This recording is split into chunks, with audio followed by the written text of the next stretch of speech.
Bien, estábamos con la secuencia internacional y el día de hoy tenemos una entrevista importante. En nuestra entrevista de hoy vamos a hablar sobre el medio ambiente. Sobre todo hablaremos del histórico tratado internacional que firmó el Perú, que obviamente fortalece la democracia ambiental.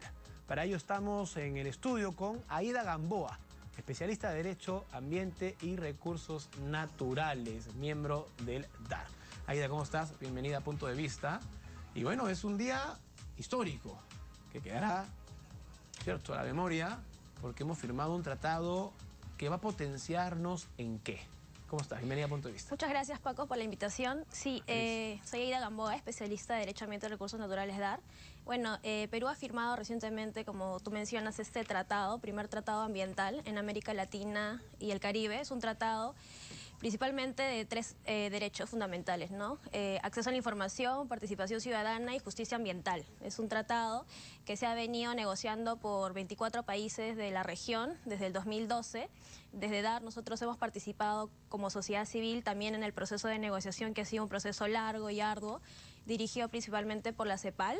Y bueno, este año se logró aprobar este acuerdo en marzo, ¿no?, en Costa Rica.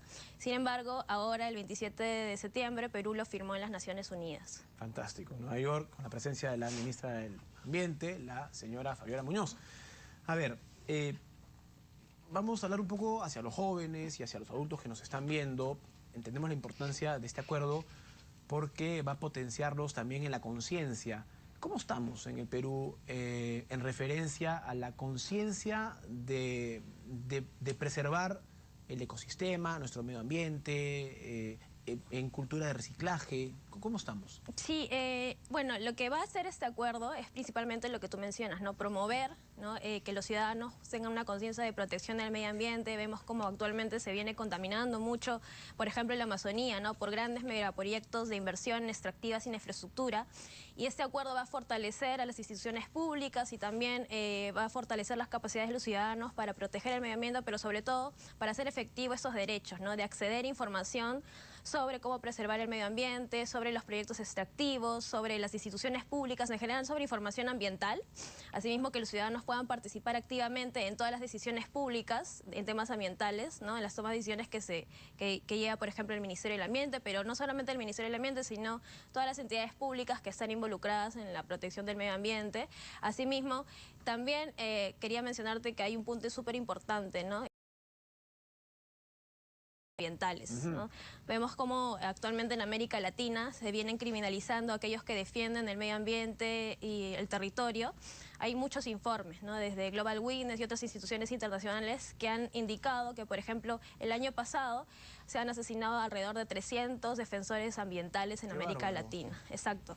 Y América Latina es justamente una de las regiones más peligrosas para el mundo. Entonces, ahorita nuestra región está en peligro y este acuerdo lo que va a hacer es proteger a estas personas también que defienden el medio ambiente, ¿no? ¿Cuánto fue el número que mencionaste? Alrededor de 300 personas. Qué bárbaro. Bueno, tenemos emblemático a Chico Méndez, ¿no?, que una suerte de héroe que ha protegido la Amazonía brasilera con la vida también, ¿no? A ver, yo pensaba y yo veía, te cuento que soy bombero, y en la compañía tratamos de tener cultura responsable y tener espacios para poder contribuir con el reciclaje, con que los desechos orgánicos vayan en un mismo lugar, los plásticos en otros y tal. Yo te preguntaba por la educación. ¿Cómo estamos abajo? ¿Cómo están nuestros niños? ¿La conciencia que tienen es superior a la nuestra, a la del adulto? Bueno, definitivamente se necesita mucha conciencia y educación ambiental, ¿no? Ahora desde el Ministerio del Ambiente se viene haciendo diversas campañas y acciones. Hemos visto a la ministra dando mensajes también para la protección del medio ambiente. Se vienen haciendo campañas no solamente a los niños en los colegios, sino también en las universidades, ¿no?, para que la academia también esté involucrada. Pero todavía faltan mayores esfuerzos, no solamente de las instituciones públicas, sino también del sector privado, para que se involucren en que haya una mayor conciencia en todos los niveles del Estado, ¿no?, y también dentro de la población. Sí, claro, yo leía, mientras repasaba un poco y me quedé sorprendido con una cifra que la apunté y voy a citarla y la voy a leer sin ningún reparo, porque me sorprendió que cada año leía, y esto, o sea que me lo puedas corroborar, los hospitales y clínicas de Lima generan 23.000 toneladas de desechos biológicos y químicos. que son evidentemente elementos contaminantes y que además de los cuales menos del 3%, que capos somos para ser responsables, ¿no? Son tratados y eliminados conforme a las normas sanitarias y ambientales vigentes. O sea, menos del 3% de estos desechos biológicos y químicos, que hablamos de 23.000 toneladas. Eso es un horror. Sí. Eso es un horror. Y esto se debe a que no existe una planta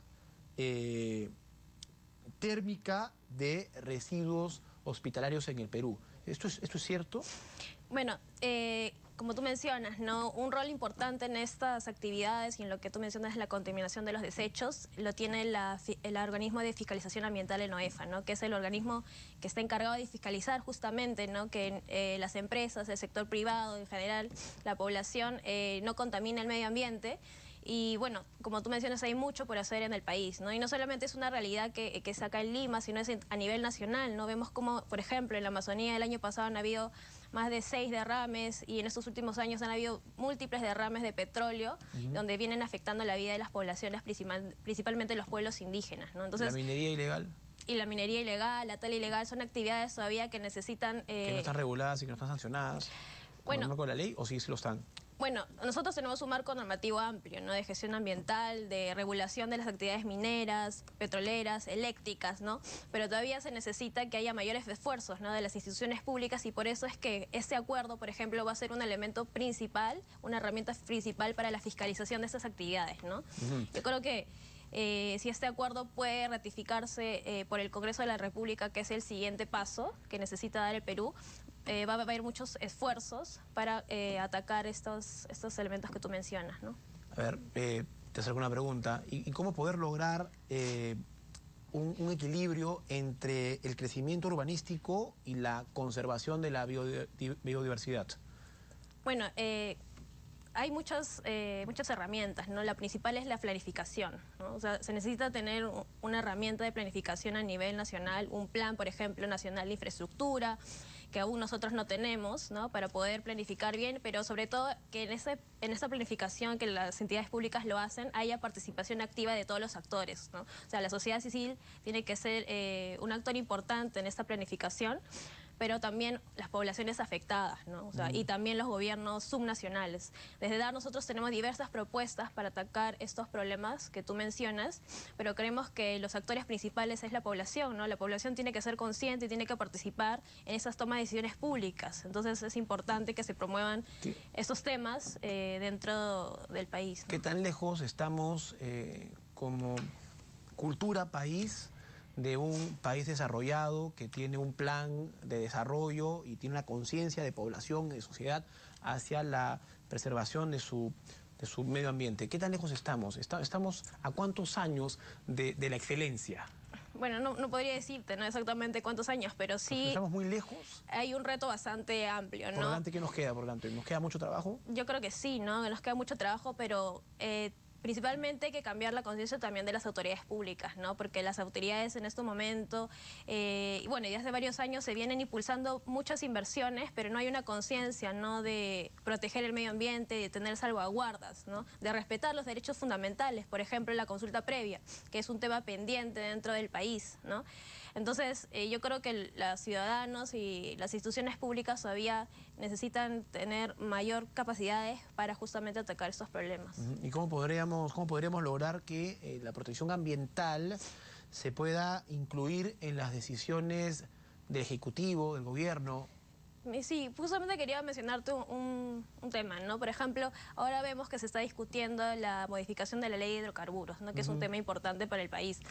En esta discusión necesita haber participación, por ejemplo, de los pueblos indígenas, ¿no? Porque los proyectos extractivos se dan principalmente en la Amazonía y los pueblos indígenas son los mayores afectados por la contaminación petrolera. Entonces, si bien se necesitan mayores inversiones, pero esas inversiones tienen que ser sostenibles. Entonces, las entidades públicas y los funcionarios tienen que saber y conocer de que las poblaciones afectadas necesitan participar activamente, porque si no, no van a tener legitimidad. O sea, vemos cómo constantemente aumentan los conflictos sociales porque la población no participa y no conoce de los impactos de los proyectos. Entonces, si vamos a promover mayor inversión, pero que esta inversión sea sostenible y que se protejan los derechos humanos, ¿no? Sí, claro, fundamentalmente. A ver, yo tengo varias dudas, ¿no? Porque no siento que sea aún una cultura colectiva, ¿no? Hablo a nivel país, a nivel macro, a nivel Perú. Eh, ¿Cómo vamos de aquí a los próximos varios años? ¿Qué nos espera si no tenemos una política de preocupación desde el Estado, desde el Ejecutivo, desde el Legislativo, desde la participación de la sociedad hacia la protección en los distintos niveles que puedan afectar en niveles de contaminación y no contaminación el medio ambiente? Los cambios climatológicos, ¿hacia dónde vamos? Sí, mira, yo quería darte una cifra. Ahorita, por ejemplo, casi alrededor del 84% de la Amazonía peruana está lotizada, ¿no? Y hay diversos estudios que indican que en próximos años vamos a alcanzar casi el 91%. Entonces, yo creo que hay un riesgo bastante grande, ¿no?, de impactar fuertemente nuestros recursos naturales, la preservación, ¿no?, de la fauna, de la flora y de las poblaciones que viven en estos lugares. Sí, Entonces, claro, yo creo que hay mucho por hacer, ¿no?, desde las entidades públicas, de la sociedad civil, que está aportando muchísimo, como nosotros y otras organizaciones de sociedad civil, y que están impulsando temas fundamentales como el Acuerdo de Escazú. Y ahí, claro, que es el que hemos firmado recientemente, sí, y que evidentemente es un gran logro, es histórico, porque hay preocupación en el mundo, evidentemente. Uno lo puede ver, lo ve en pequeños detalles. No sé si tú has ido por la Costa Verde y vas a encontrar una enorme cantidad de aves que migran, que han tenido que migrar de su hábitat y que están ahí apostadas en el cableado, ¿no? No sé si los puedo notar. Son pequeños síntomas de que algo no anda bien, ¿no? A nivel mundo. Por eso la preocupación de distintos estados por fortalecer políticas de inversión a la protección del medio ambiente. El plástico. ¿Qué tan peligroso es el plástico? Quisiera saber en qué nos afecta el hecho de usar bolsas de plástico, materiales de plástico para el consumo, para el comercio. Sí, bueno, es muy peligroso, ¿no? Tú has visto cómo las declaraciones de, por ejemplo, de la ministra del Ambiente, donde se está promoviendo que justamente se apruebe esta ley, ¿no?, para eliminar el uso del plástico, que creemos que es fundamental. Bueno, como tú sabes, el plástico en general es muy nocivo, pero yo creo que el sector privado tiene un rol importante, ¿no? No solamente las entidades públicas, sino el sector privado también, porque es un actor bastante importante en el tema de la contaminación ambiental, que necesita tener mayores esfuerzos y mayores conciencia para poder avanzar en la eliminación de estas trabas que tenemos para proteger el medio ambiente, y sobre todo para que los ciudadanos se involucren más, ¿no? Porque tú sabes que muy pocos ciudadanos conocen la verdad, de estos acuerdos internacionales. Sí. Entonces no llega a la población de pie cuestiones que se discuten a nivel macro, ¿no? Sí, entonces claro, es importante que esto se difunda en los medios, pero también a nivel de la academia y de los claro, colegios, ¿no? Sí, bueno, yo recientemente estuve por algún restaurante y positivamente he alertado que ya no te dan sorbetes o las famosas pajitas de plástico, ¿no?, sino más bien de cartón. Y aquí algo muy puntual, porque tú has hablado y bastante de la protección a la Amazonía, que es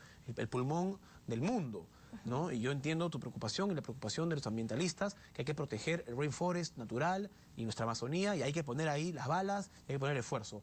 Pero entiendo que también existe la desforestación y que por una cañita podría, no sé, haber la tala irresponsable de un árbol. ¿Cómo estamos en ese sentido?